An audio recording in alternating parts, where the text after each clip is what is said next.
할렐루야, 할렐루야. 우리 앞뒤 작업분들과 인사 나누겠습니다. 축복합니다. 오늘 이렇게 인사할까요? 끝까지 승리합시다.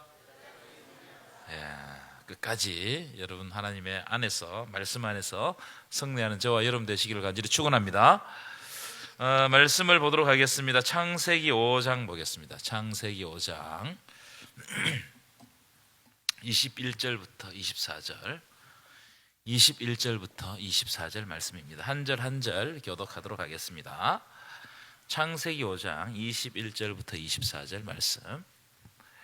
에녹은 65세에 무드셀라를 낳았고 무드셀라를 낳은 후 300년을 하나님과 동행하며 자녀들을 낳았으며 그는 365세를 살았더라. 에녹이 하나님과 동행하더니 하나님이 그를 데려가심으로 세상에 있지 아니하였더라. 아멘. 우리 교회 특별 새벽기도회는 금요 기도회로 마무리합니다. 아십니까? 오늘은 한 주 동안 특별 새벽기도 하느라고 피곤하신 것 같아서 말씀을 조금 짧게 전하고 몇 가지 기도 제목 여러분들과 나누고 조금 일찍 그렇게 마치도록 하겠습니다. 우리 특세 첫 번째 시간을 기억하십니까? 주제는 누구에게 통치받을 것인가? 이 주제로 말씀을 나누었습니다. 두 번째 시간은 누구와 싸울 것이냐? 누구와 싸울 것이냐? 세 번째 시간은 어디를 바라볼 것이냐? 네 번째 시간은 어떤 열매를 맺을 것이냐? 오늘 아침에는 주제가 뭐였죠? 어떻게 섬길 것이냐, 어떻게 섬길 것이냐, 이걸 가지고 우리가 한 주 동안 말씀을 나누었는데 오늘은 특세를 마무리하는 의미에서 한번 따라합시다. 누구와 동행할 것인가? 다시 한번 더, 누구와 동행할 것인가? 동행이라는 주제로 말씀을 나누겠습니다. 동행이라는 말을 찾아보니까 히브리어로 할라크라는 말인데, 할라크는 어떤 뜻을 가지고 있냐면 걷다라는 뜻, 걷다라는 뜻을 가지고 있는 단어가 할라크입니다. 자, 그런데 오늘 본문 24절과 같이 오늘 본문 24절 보시면요, 에녹이 하나님과 동행하더니, 자, 이걸 이제 히브리어로 직독하면 에녹이 하나님과 함께 걷더니, 자, 이런 말입니다. 그런데 이렇게 누구와 함께 걷다, 이 표현은 히브리어에서는 상대방의 삶의 방식을 따르다, 이런 뜻입니다. 상대방의 생각을 따르다, 이런 뜻으로 쓰인다고 그래요. 그래서 에녹이 하나님과 동행했다는 말은 에녹이 하나님의 생각을 따르다, 하나님의 뜻을 따르다, 이런 의미로 기록된 단어가 할라크입니다. 하나님의 뜻을 따르는 것, 하나님의 생각을 따라가는 것. 이 그리스도인들이 하는 말 중에서 많이 하는 말 가운데 뭐냐면 하나님과 동행한다, 하나님과 동행한다, 이 말을 많이 사용하죠. 그러면 도대체 하나님과 동행이 무엇일까? 그것은 오늘 할라크에 의하면 하나님의 생각을 따르고 하나님의 뜻을 따르는 것이 동행이다. 이게 동행이라는 겁니다. 자, 이 시간에는 성경에 나오는 동행에 대해서 세 가지 주제를 가지고 여러분들과 잠시 말씀을 나누겠습니다. 첫 번째, 하나님과의 동행은 발에서 신을 벗는 것이다. 하나님과의 동행은 뭐라고요? 발에서 신을 벗는 거예요. 자, 출애굽기 3장 5절 볼까요? 출애굽기 3장 5절 함께 읽겠습니다. 시작. 하나님이 이르시되 이리로 가까이 오지 말라. 네가 선 곳은 거룩한 땅이니 네 발에서 뭘 벗으라고요? 신을 벗으라. 여러분, 발에서 신을 벗는다는 말은 내려놓는다는 뜻을 가지고 있어요. 내려놓는다. 이 광야에서 신은 최소한의 안전장치입니다. 신이 없으면 뜨거운 광야를 걸을 수 있어요, 없어요? 걸을 수가 없습니다. 신이 있어야 돼요. 그런데 하나님이 모세에게 네 발에서 신을 벗어라, 이 말씀을 하시는 겁니다. 이게 무슨 말일까요? 네가 의지하는 마지막 도구, 없으면 안 된다고 생각하는 것을 벗어 던지라, 내려놓으라, 이 뜻입니다. 우리는 내가 가지고 있는 생각과 나의 방법들을 내려놓지 않거든요. 그런데 그걸 내려놓으라는 겁니다. 그렇게 할 때 네가 이스라엘 백성들을 인도할 수 있다는 거예요. 왜냐하면 여러분, 이스라엘 백성들을 출애굽시킨다는 것은 모세의 능력으로 되는 일입니까? 안 되는 일입니까? 안 되는 일이에요. 오직 하나님의 능력으로 가능한 일입니다. 믿으십니까? 출애굽시키는 일은 아무리 모세가 뛰어나더라도 모세의 힘으로 능력으로 안 된단 말이에요. 오직 하나님께서 함께 해주셔야 되는 겁니다. 그런데 모세가 자기가 가지고 있는 생각을 내려놓지 않으면, 자기의 뜻을 내려놓지 않으면 절대로 이스라엘 백성들을 출애굽시킬 수가 없다는 겁니다. 나의 능력과 나의 생각을 벗어던지고 능력의 하나님을 의지하고 바라볼 때 하나님의 일하심이 모세를 통해서 드러난다는 거예요. 여러분, 하나님의 일하심이 여러분들을 통해서 드러나시기를 축원합니다. 그렇게 하면 내려놓아야 된다는 거예요. 존 파이퍼 목사님에게 어떤 사람이 이런 질문을 했다고 그래요. 목사님, 나의 삶에는 왜 하나님의 역사가 일어나지 않습니까? 여러분, 그럴 때가 있죠, 그죠? 왜 내 삶에는 하나님의 역사가 안 일어나는가? 하나님 좀 역사해 주셨으면 좋겠는데, 목사님이 이 질문에 대해서 어떻게 대답하셨느냐? 하나님 앞에서 신을 벗으십시오. 하나님 앞에서 내 능력을 내려놓으십시오. 하나님 앞에서 내 생각을 내려놓으십시오. 내려놓지 않으면 하나님의 것을 받을 수가 없습니다. 저는 이 말에 참 공감이 됐어요. 내가 내려놓지 않으면 하나님이 부어주시는 새 것을 받을 수가 없단 말이에요. 그러니까 내려놓을 때 하나님께서 계속해서 은혜 주시는 그 새로운 것을 내 손에 받을 수가 있는 거예요. 여러분, 올 한 해는 내려놓는 연습을 하시기를 축원합니다. 여러분, 이제 막 걷기 시작한 아이가 엄마 손을 잡고 동행하려고 하면 어떻게 돼요? 애가 조금 걷기 시작하면 절대로 손 안 잡으려고 그래요. 지 혼자 막 가려고 그러거든요. 그럼 엄마 손을 잡으려고 어떻게 해야 돼요? 엄마와 함께 동행하려면은 자기가 쥐고 있는 이 손을 펼 때 엄마 손을 잡고 동행할 수 있는 거예요. 펴지 않고는 절대로 엄마 손을 잡을 수가 없습니다. 안 잡혀요. 우리도 마찬가지예요. 우리가 내 것이라고 움켜 잡을 때 그때는 어떻게 된다고요? 하나님과 절대로 동행할 수가 없습니다. 내 마지막 자존심까지 탁 내려놓을 때 하나님께서 은혜를 부어주신다. 그래서 헤세드의 은혜는 어떤 은혜라고 그랬어요? 나의 빈손에 부어주시는 새로운 하나님의 은혜. 아멘이십니까? 그러니까 내가 손을 하나님 앞에서 펼 때 하나님 나에게는 아무것도 없습니다. 이 펼 때 하나님의 은혜가 새롭게 내 손에 넘쳐나는 겁니다.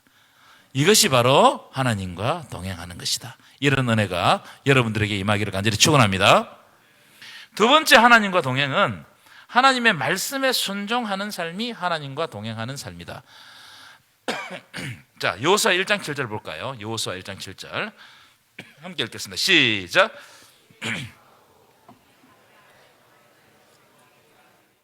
내게 명령한 그 율법을 다 지켜 행하고 우로나 좌우로나 치우치지 말라. 그리하면 어디로 가든지 형통하리니. 자, 열왕기상 2장 1절부터 3절도 보세요. 아주 공통점이 많은 말씀입니다.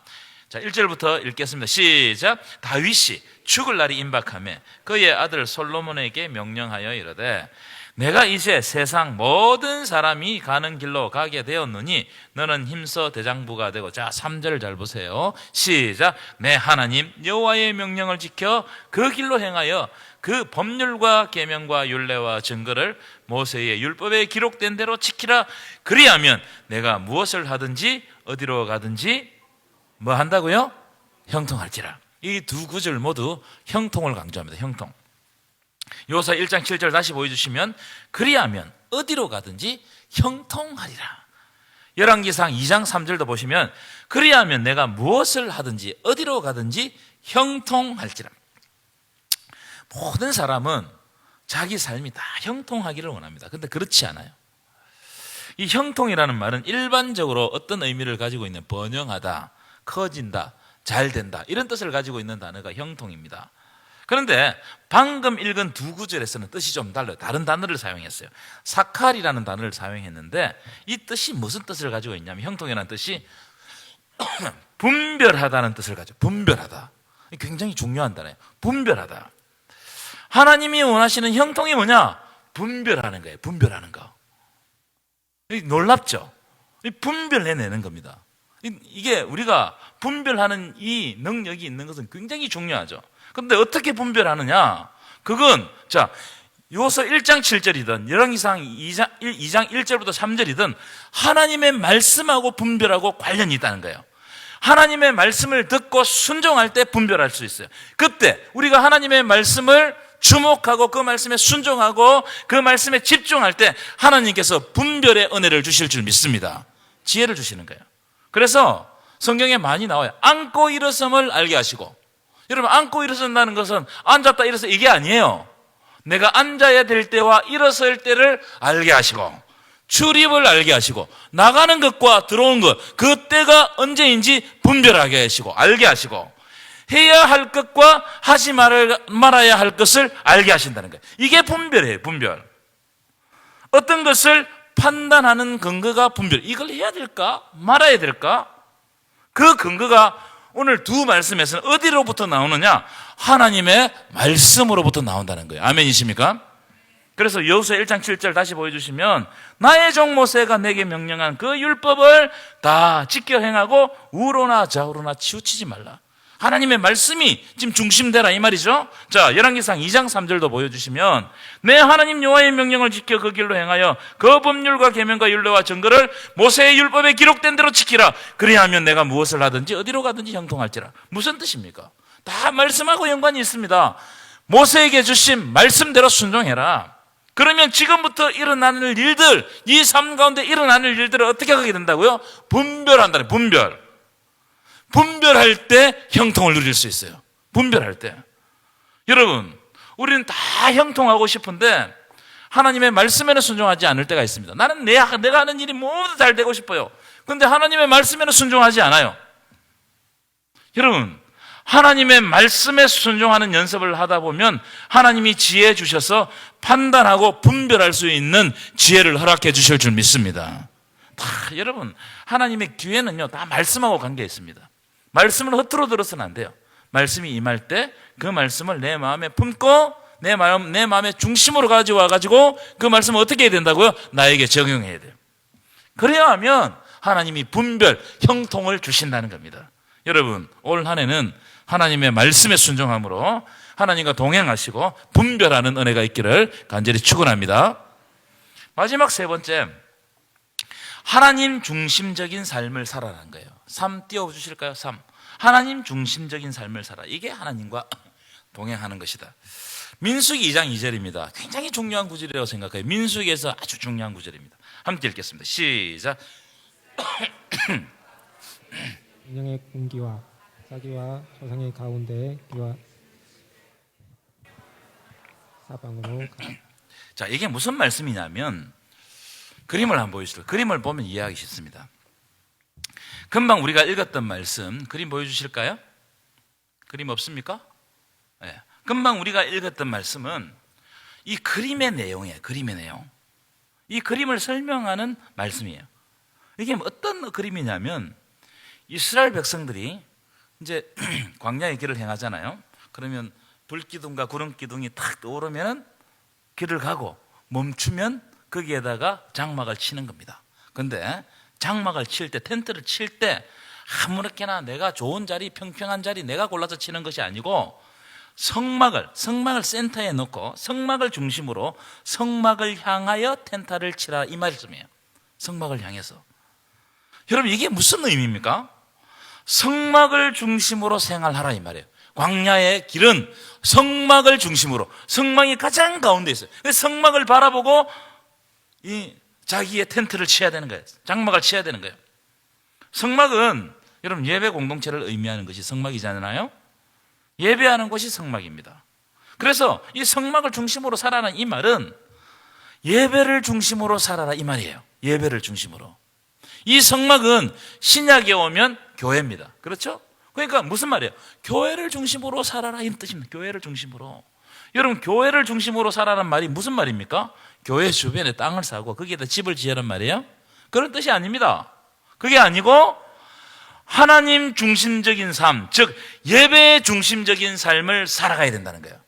여러분, 하나님과 동행은 하나님 중심적인 삶을 사는 것을 말해요. 하나님과 동행이 뭐냐? 하나님 예배 중심, 하나님을 만나는 일에 치중하는 걸 말해요.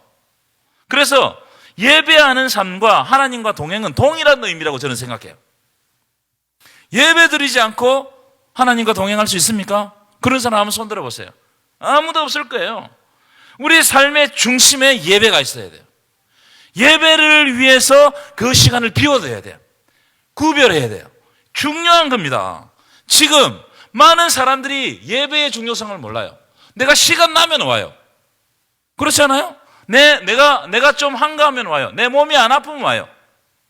그건 예배가 아닙니다. 예배는 뭐냐 하면은 내가 그 예배 시간을 위해서 하나님 중심적인 삶을 살기 위해서 그 시간을 하나님께 드리는 거예요. 시간을 하나님께 드리는 겁니다. 아멘이십니까?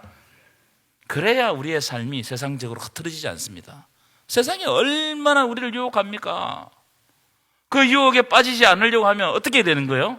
그 시간이 되면 그 시간을 중심으로 와서 그 시간에 하나님의 말씀을 받고 그 시간에 하나님을 만나야 돼. 이게 예배 중심적인 삶, 하나님 중심적인 삶입니다. 믿음의 조상들이 가는 곳마다 제단을 쌓아요. 가는 곳마다. 왜 그렇게 귀찮게 하겠습니까?